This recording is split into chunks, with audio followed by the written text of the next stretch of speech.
ಜಿಂಗೋ ನನಗೆ ತುಂಬ ಇಷ್ಟ ಆಗಿರೋ ಸಬ್ಜೆಕ್ಟು.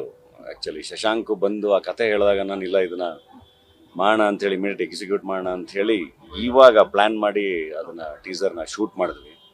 ಸ್ಕ್ರಿಪ್ಟ್ ವರ್ಕು ಆಲ್ಮೋಸ್ಟ್ ಆಗಿದೆ, ಇನ್ನೊಂದು ಸ್ವಲ್ಪ ಕೆಲಸ ನಡೀತಾ ಇದೆ, ಶೂಟಿಂಗ್ ಶುರು ಮಾಡಬೇಕು. ಡೆಫಿನೆಟ್ಲಿ ಒಂದು ಬೇರೆ ಥರದ ಸಬ್ಜೆಕ್ಟ್. ಏನಾಗುತ್ತೆ, ಕಲಾವಿದರಾಗಿ ನಮಗೂ ಏನಾದರೂ ಒಂದಿಷ್ಟು ಬೇರೆ ಥರದ್ದು ಹೊಸ ಥರದ ಪಾತ್ರಗಳು, ಚಾಲೆಂಜಸ್ಸು ಬೇಕಿರುತ್ತೆ. ಅದನ್ನು ನಿರ್ದೇಶಕರುಗಳು ಬರ್ಕೊಂಬಂದಾಗ ಅದು ತುಂಬ ಖುಷಿ ಕೊಡುತ್ತೆ. And especially writing. ಈಗ ನೀವು ಜಿಂಗೋ ಟೀಸರ್ ನೋಡಿದ್ರೆ ಅದರದ್ದು ರೈಟಿಂಗ್ ಇದೆಯಲ್ಲ, ಅದು ತುಂಬ ಚೆನ್ನಾಗಿದೆ. ಅದಕ್ಕೆ ನಾನು ಅಷ್ಟು ಚೆನ್ನಾಗಿ ಅದನ್ನು ಹೇಳೋಕ್ಕಾಗಿರೋದು, ಪರ್ಫಾರ್ಮ್ ಮಾಡೋಕ್ಕಾಗಿರೋದು. ಸೊ ಒಳ್ಳೆ ರೈಟಿಂಗ್ ಬಂದಾಗ ಅದಕ್ಕೆ 100% ನಾವೇನು ಕೊಡಬೇಕು ಅದನ್ನು ಕೊಡ್ತೀನಿ. ಹಂಗೆ ಜಿಂಗೋ ಡೆಫಿನೆಟ್ಲಿ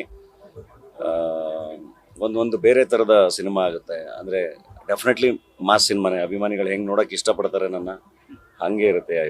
ಯಾವುದೇ ಏನೋ ತುಂಬ ಒಳ್ಳೆ ಹುಡುಗ ಅಥವಾ ತುಂಬ ಸಾಫ್ಟ್ ಆ ಥರದ್ದು ಅಲ್ಲ.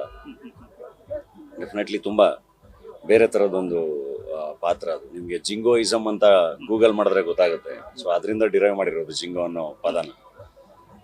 ಸಖತ್ತು ಮಜಾ ಕೊಡುವಂಥ ಪಾತ್ರ ಆಗುತ್ತೆ, ಮಜಾ ಕೊಡುವಂಥ ಸಿನಿಮಾ ಆಗುತ್ತೆ.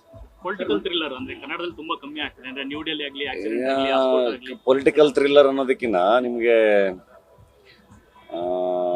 ಒಂದಿಷ್ಟು ಒಳ್ಳೆ ವಿಷಯಗಳ ಬಗ್ಗೆ ಮಾತಾಡುತ್ತೆ. ಎಲ್ಲ ಊರಲ್ಲೂ ಎಲ್ಲ ಊರಲ್ಲೂ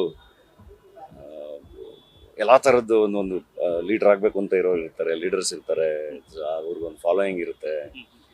ಸೊ ಅದನ್ನೆಲ್ಲ ತುಂಬ ಚೆನ್ನಾಗಿ ಒಂದು ಒಳ್ಳೆ ಕಥೆ ಮೂಲಕ ಒಂದಿಷ್ಟು ಬೇರೆ ಥರದ ವಿಷಯಗಳನ್ನ ಶಶಾಂಕ್ ಹೇಳಕ್ಕೆ ಹೊರಟಿದ್ದಾನೆ. And is a very good director. Daredevil Mustafa ತುಂಬ ಚೆನ್ನಾಗಿ ಸಿನಿಮಾನ ಕಟ್ಟಿದ್ದು ಶಶಾಂಕ್. ಆಮೇಲೆ ಒಳ್ಳೆ ಟೀಮ್, ನವನೀತ್ ಇರಲಿ ಮ್ಯೂಸಿಕ್ ಡೈರೆಕ್ಟ್ರು, ಏನು ಸಖತ್ತಾಗಿ BGM ಹೊಡೆದೇನೆ ಎಲ್ಲರೂ. ಆ್ಯಂಡ್ ಆ ಥರ ಯಂಗ್ ಟೀಮ್ಗಳ ಜೊತೆ ಕೆಲಸ ಮಾಡಬೇಕು.